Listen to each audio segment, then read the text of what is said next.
მოგესალმებით, თხოვნილ დროში ვაპირებ წარმოგიდგინოთ წიგნები, რომლებიც წავიკითხე 2025-26 წლის ზამთარში. მანამდე კი არ დაგავიწყდეთ არხის გამოწერა და ვიდეოს მოწონება. დავიწყოთ. პირველი რომანი გახლავთ ტომ რობ სმიტის ბავშვი 44, რომელიც გამოიცა 2001 წელს. მასში მოქმედება ხდება საბჭოთა რუსეთში 1943-54 წლებში და ეს რომანი იმდენად სავსეა საინტერესო და დაძაბული მომენტებით, არ ვიცი რომელი მათგანი გამოვყო, ამიტომ შემერჩევა იქნება თავად წაიკითხოთ და მიიღოთ ეს სიამოვნება. შემდეგი რომანი გახლავთ მაიკ კონელის გადაკვეთა, რომელიც გამოიცა 2015 წელს. წიგნის მთავარი პერსონაჟი გახლავთ ყოფილი პოლიციელი, მას ყავს ნახევარ-ძმა, ადვოკატი და ეს ადვოკატი მას თხოვს, რომ ემყავს ბრალდებული, რომელიც არ მიმაჩნია დამნაშავედ, თუმცა არ მოეპოვება საკმარისი რაოდენობის სამხილები და შემო დამეხმარა მათ მოპოვებაში. ამიტომ ჩვენ ყოფილი პოლიციელს უწევს ასე რომ ვთქვათ, წრის ბანაკში გადასვლა, რადგან როდესაც იგი პოლიციელად მუშაობდა და მაშინ ყოველთვის აკავებდა დამნაშავეებს, ახლა კი მის გათავისუფლებაში უნდა მიიღოს მონაწილეობა. მოკლედ ძალიან საინტერესო ამბავი გახლავთ ამ რომანში მოთხრობილი. შემდეგი რომანი გახლავთ არლან კობენის ერთხელ მოტყუებული. წიგნის მთავარი პერსონაჟი გახლავთ ყოფილი სამხედრო ქალი, სახელად მაია. მას ჯერ მოუკლავენ დას, ხოლო 2 თვის შემდეგ ქმარს და გარკვეული დროის შემდეგ ჩნდება HP, რომ შეიძლება ამ ორ ყრილობას შორის არსებობდეს რაიმე კავშირი და მის უკან იდგეს ერთი ადამიანი ან ადამიანთა გარკვეული ჯგუფი. შემდეგი რომანი გახლავთ პოლა ჰოკინსის გოგონა მატარებელში, რომლის მთავარი პერსონაჟი დაკარგავს სამსახურს. მიუხედავად ამისა, იგი ყოველდღე იჯდება მატარებელში, ჩადის იმ ქალაქში, სადაც მუშაობდა და საღამოს უკან ბრუნდება. იქ გზად ყოველთვის ეკვირდება ერთ სახლს, რომელშიც ცხოვრობს ახალგაზრდა წყვილი, ახალგაზრდა ცოლ-ქმარი და შემდგომში მოვლენების წარიმართება, რომ ჩვენი მთავარი პერსონაჟი ამ წყვილის ცხოვრებას შეიჭრება და ძალიან საინტერესოდ განვითარდება მოვლენები. კვლავ არლან კობენი და მისი რომანი არავის უთხრა. წიგნის მთავარი პერსონაჟები ახალგაზრდა ცოლ-ქმარი გარაწყვეტენ დაისვენონ ტბისპირა სახლში, საღამოთ ისინი ტბაში შევლენ საცურაოდ და ამ მომენტში კაცი გაიგონებს ცოლის განწირულ კივილს, იგი ეცდება ტბიდან ამოსვლა, თუმცა თავში რაღაც ძიმე ჩაარტყავენ და უკან ჩააბრუნებენ. რამდენიმე დღის შემდეგ, როდესაც კაცი გამოფხიზლდება, იგი გაიგებს, რომ მისი მეუღლე მოკლული იქნა წამების შედეგად.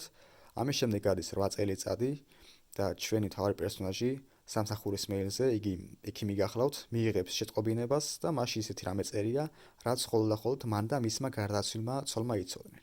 სხვა ვარიანტი არა, ამის შესახებ ინფორმაცია ქონოდა, რადგანაც ძალიან პირადული იყო ეს ყველაფერი. და კაცს უჩნდება ეჭვი, რომ მისი ცოლი არ მომკვდარა და მთელი ამ დროის განმავლობაში სადღაც იმალებოდა ან ვიღაც ემალებოდა. შემდეგი რომანი გახლავთ ფირად სუნელის ტირიფების ჩილქვეშს და აგრეთვე ჟემალ ქარჩხაძის ანტონიო დავითი. მათზე არაფერს არ ვიტყვი, რადგანაც მათზე ვისაუბრე ჩემს ძველ ვიდეოში სახელწოდებით 2025 წელს წაკითხული 10 საუკეთესო რომანი და შეგიძლიათ იმ ვიდეოს გადაავლოთ თვალი. გადავიდეთ შემდეგ წიგნზე. შემდეგი წიგნი აქ არ ამოქვს, იმიტომ რომ ვითხოვე ჩემი ნათლიისგან, ეს გახლავთ რობერტ ლუის სტივენსონის შავი ისარი, რომელშიც მოქმედება ხდება ინგლისში ვარდების ომის დროს და აგრეთვე ვითხოვე და წავიკითხე სტივენსონის ბატონი ბალანტრე, რომელშიც მოქმედება ხდება მე-19 საუკუნის შოტლანდიაში და ავტორი მოგვითხრობს ორი ძმის დაპირისპირების ამბავს. ახლა კი გადავიდეთ წიგნებზე, რომლებიც წავიკითხე 2026 წლის იანვარსა და თებერვალში.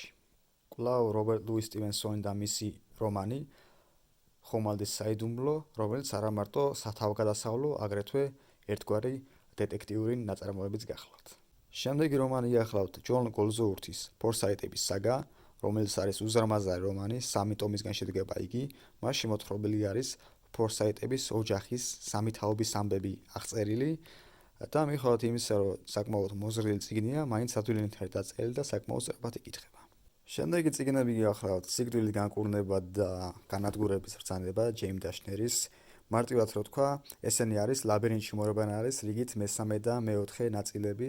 სამეცნიერო ფანტასტიკა გახლავთ ამ წიგნთან ჟანრი, ამიტომ საკმაოდ სწრაფად იკითხებიან ისინი. შემდეგი წიგნი გახლავთ აკა მორჩილაძის ტავერნა 10 სექტემბერი და ქალაქის მელიები. ერთ და იგივე ამბავი არის ორევში მოთხრობილი. აკას შემოქმედება ძალიან მიყვარს, განსაკუთრებით გასერდება ყარაბაღში, თუმცა ეს ნაწარმოები რატომ დაწერა, რისთვის დაწერა, იდეა ან აზრი რა იყო, მე მაინც ვერ ხვდები. ამიტომ რა ჩემი რჩევა იქნება ამ წიგნის წაკითხვაში დრო არ დაკარგოთ ან ბოლოსთვის შემოინახოთ, როცა აკა მორჩილაძის ყველა ნაწარმოებს წაიკითხავთ. შემდეგი გახლავთ ტოლკინის სილმარილიონი. ჩემს ცხოვრებაში დგება ხოლმე მომენტები, როდესაც ნოსტალგია მომაწვება და მიჩნდება სურვილი ისე დავბრუნდე ტოლკინის სამყაროში, მის მიერ შექმნილ შუახმელეთში, ასე დროს ხელმეორე და ხელმესტანად კითხულობ ხოლმე მის ნაწარმოებებს და უყურებ მათზე გადაღებულ ფილმებს. რამდენიმე კვირის წინათ მქონდა სწორედ ესეთი მომენტი და ამიტომ ხელმეორეს წავიკითხე ეს გენიალური ნაწარმოები.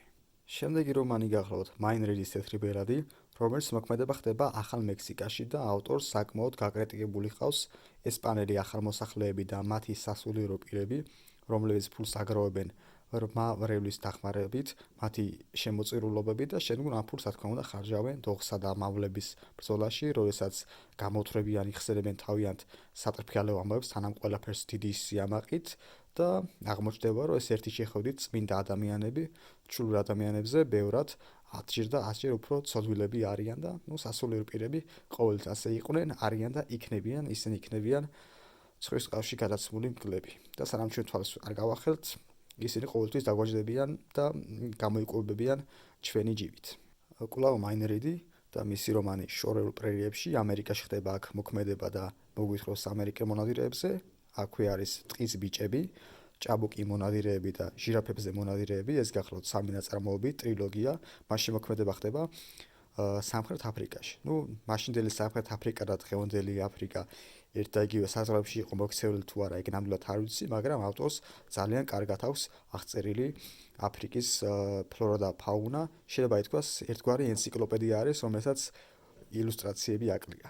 წიგნში არის უამრავი ცხოველი აღწერილი, რომელთა დიდი ნაწილი დღესდღეობით აღარ არსებობს, გადაშენდა ეს ნადირობის შედეგად, იმიტომ რომ ბევრი ადამიანი ნადირობდა მათ რქებზე, ეშვებზე, ძვლებზე, ტყავზე, ზოგი გართობის მიზნით ნადირობდა, ზოგი თავის სტატისტიკას აუმჯობესებდა და დღეს ბევრი მათგანმა ვერ მოაღწია ჩვენამდე ცოცხალით. ზოგიერთი იმაზე ადრე დაშენდა, ვიდრე ფოტოაპარატს გამოიგონებდნენ და შესაბამისად ხოლმე მათი აღწერები მოგვეპოვება და ზუსტად როგორ და რანაირად გამოიყურებოდნენ, აფერისები იყვნენ, ჩვენ ეს ყველაფერი არ ვიცით. ამიტომ ვისაც გიყვართ, აფრიკა, ნადირობა, ცხოველები, ბუნება და შემდეგ გირჩევით ამ 4 ნაწარმოების წაკითხვას. ხო, პირველში ამერიკაში ხდება მოქმედება, თუმცა ჟანრი იგივეა, სანადირო რომანი. დღეისთვის სულ ეს იყო, ჩემი თხოვნა იქნება, რომ გამოიწეროთ არხი, ვეცადოთ მალე ავიდეთ 1000 გამომწერზე და მოიწონოთ ვიდეო, რათა უფრო მეტ ადამიანს ამოუგდოს ეს და ჩემი სხვა ვიდეოები რეკომენდაციებში. კარგად ბრძანებოდეთ.